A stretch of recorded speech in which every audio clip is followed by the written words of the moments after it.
Meski bukan tergolong penyakit baru, masih banyak orang yang belum memahami salah satu penyakit saraf Bell's palsy. Penyakit ini dapat menyebabkan kelumpuhan di bagian wajah sehingga wajah terlihat melorot ke bawah. Gejala paling nyata wajah terlihat miring. Ketika senyum, setengah wajah penderita Bell's palsy tetap diam dan tidak bisa tersenyum lebar. Penyakit ini menyerang usia muda hingga tua. Penyakit yang penyebabnya digadang-gadang adalah karena penggunaan kipas angin atau AC ini sering dianggap bagian dari stroke ringan karena sama-sama bersifat mendadak. Namun perbedaan penyakit muka mencong ini dengan stroke ringan ternyata sangat jauh, termasuk gejala dan pengobatannya. Perlu diwaspadai jika ada komplikasi penyakit lain karena Bell's palsy bisa terjadi berulang. Maka dari itu, perlunya melakukan pencegahan dengan kunci utama menjaga daya tahan tubuh.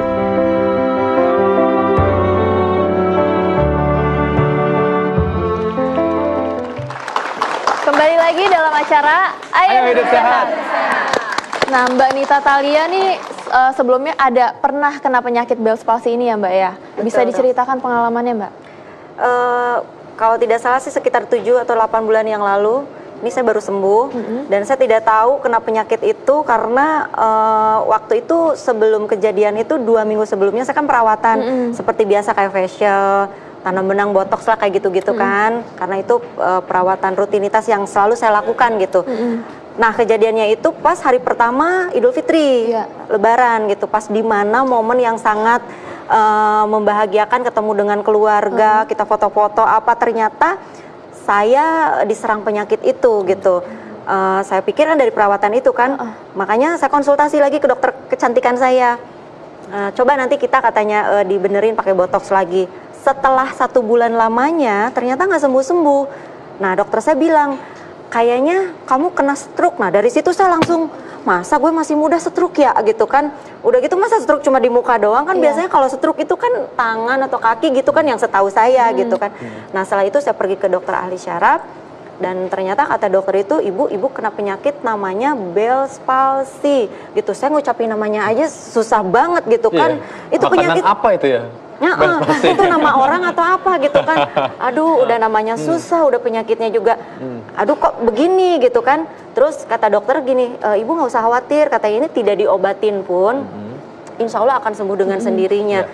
Tapi sembuhnya kapan kan kita nggak tahu kalau tidak diobatin.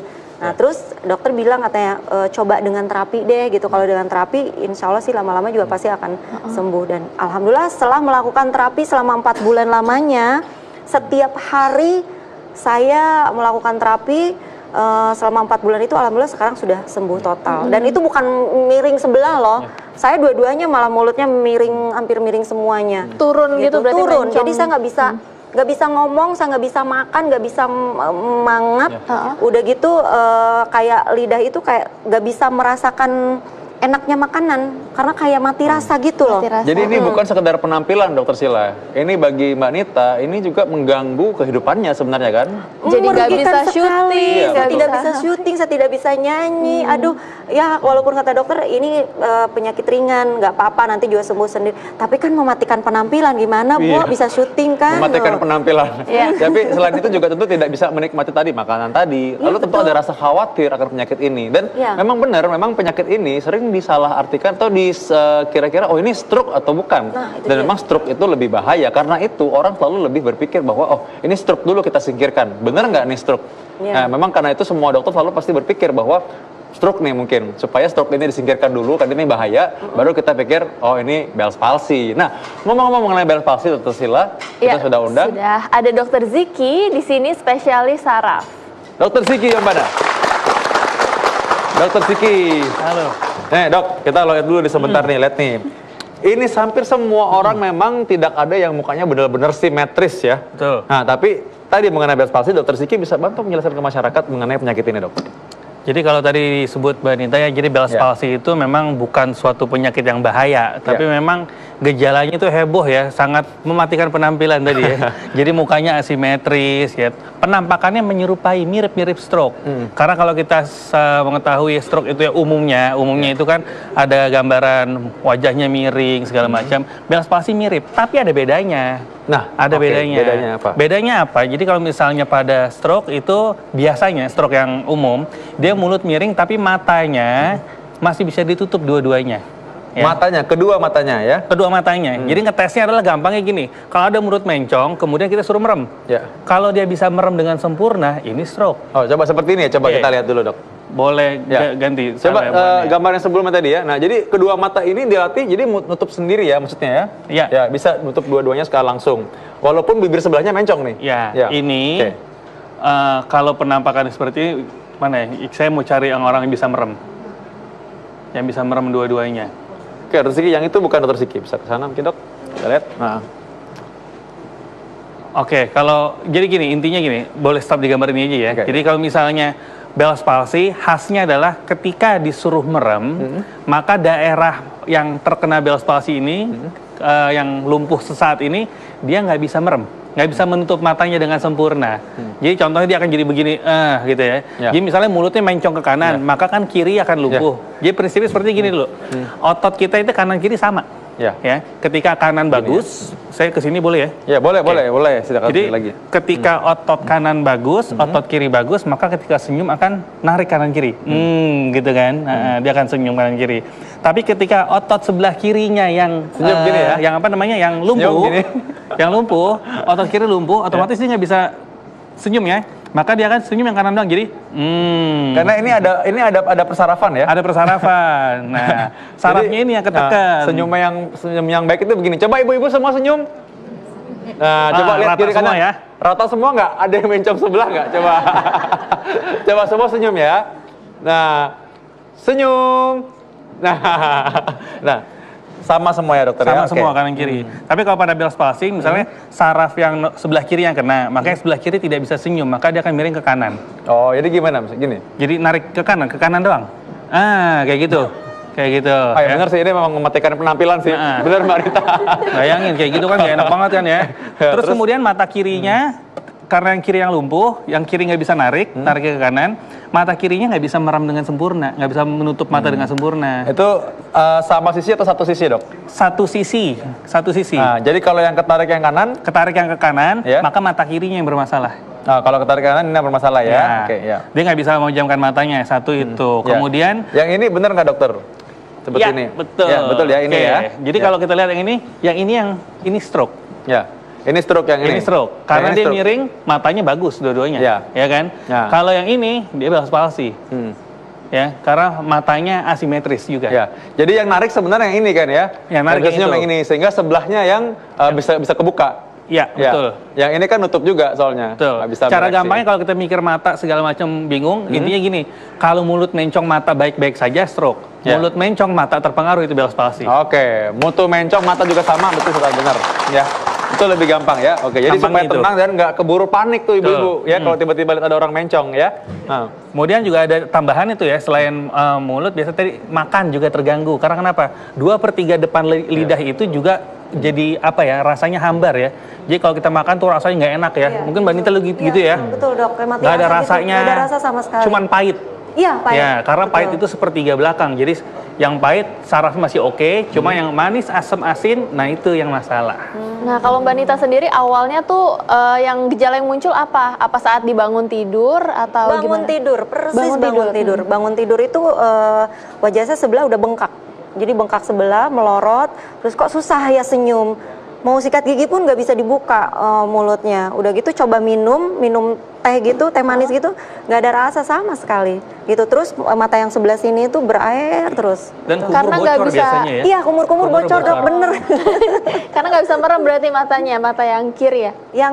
Yang sebelah sini bisa merem. Yang kanan yang nggak bisa. Kanan yang enggak. Oke. Ya. Iya, jadi itu. Nah, jadi memang kita kalau lihat ini sebenarnya asal muasalnya karena ini dari setiap otot kita ada saraf yang mempersarafi ya dokter ya. Betul. Nah. Jadi ini asal muasalnya memang karena ada saraf. Jadi di wajah kita ini ada 12 saraf sebenarnya. Kita sebut saraf kranial. Nah, saraf nomor 7 ini dia yang bertanggung jawab untuk mempersarafi daerah wajah atas, wajah tengah nih, dan wajah bawah. Nah, ketika saraf nomor 7 ini, miring ini kita lihat. Ya, oke, gini, boleh. Saraf nomor 7 ini biasanya masuk lewat di telinga bagian dalam.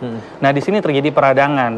Di dalam ya, bukan di kupingnya doang ya, tapi di dalamnya lagi terjadi peradangan sehingga sarafnya ini menjadi bengkak. Kalau saraf menjadi bengkak, penyebaran sarafnya seperti ini nih. Tiga gini. Maka ini kena, mata kena, ini kena jadi miring, ini kena jadi miring. Nah, kemudian biasanya selain lidah dan wajah dan mata, telinga yang daerah terkena itu juga akan menjadi lebih apa ya bahasanya pengeng gitu ya, lebih pekak kayak rasanya kemasukan air. Ya, betul dulu pernah gitu Mbak Dita ya. Dok, Nah, benar. seperti Benar itu. Ya? Nah, ini karena ini orang lebih mengenal mengenai stroke biasanya sehingga banyak mitos dan fakta beredar di masyarakat. Dokter Sila, silakan. Ya, ini mitos atau fakta nih dok, penyebabnya karena sering kena angin AC. Nah, ini emang sering banget ya disebut gitu ya. Jadi kalau dari penelitian, Bell's palsy itu mayoritas disebabkan karena intervensi atau pengaruh dari virus, ya. Ada infeksi virus. Jadi bukan AC atau angin ya sebenarnya ya. Cuma gini, kemungkinan AC atau angin, kipas angin misalnya, bisa atau enggak? Bisa, dengan catatan si AC atau kipas anginnya kotor. Ya, sehingga di situ banyak kandungan virus dan segala macam, ditambah otomatis karena infeksi daya tahan tubuh kita juga sedang drop.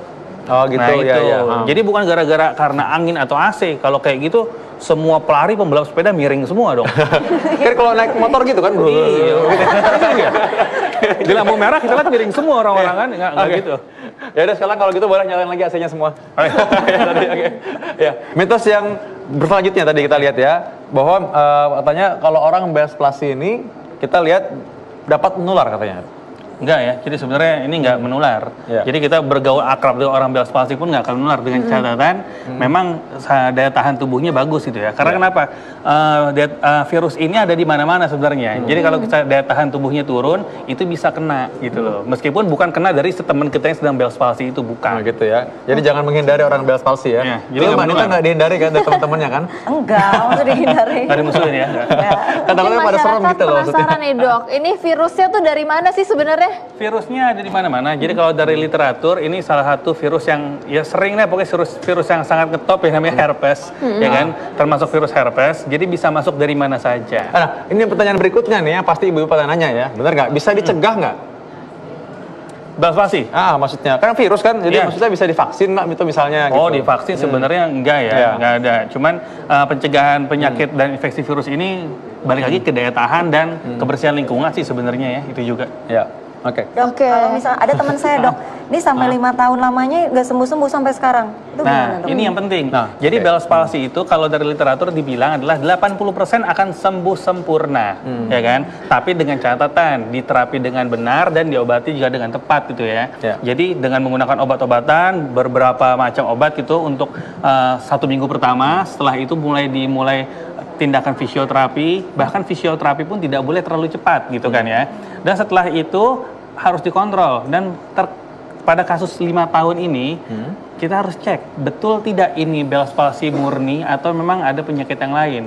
Biasanya dilakukan pemeriksaan saraf lainnya selain saraf nomor 7 tadi, yaitu saraf nomor 5. Biasanya dilakukan pemeriksaan EMG atau blink reflex. Itu nanti akan dilihat kabel sarafnya yang korslet tanda kutip bener yang itu doang atau ada tempat lain. Oh gitu. Kalau Mbak Nita sendiri?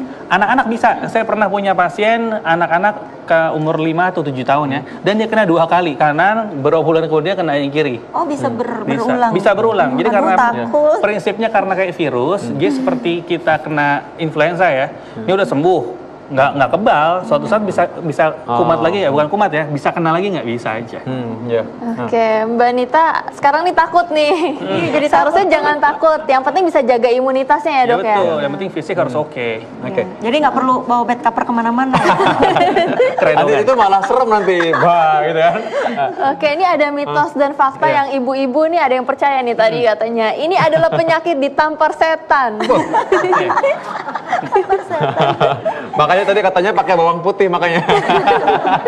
Nyambung ya dok. Ya, ini pasti jelas mitos ya, tapi di kita emang sangat kesian adalah setan dan angin, disalahin terus ya.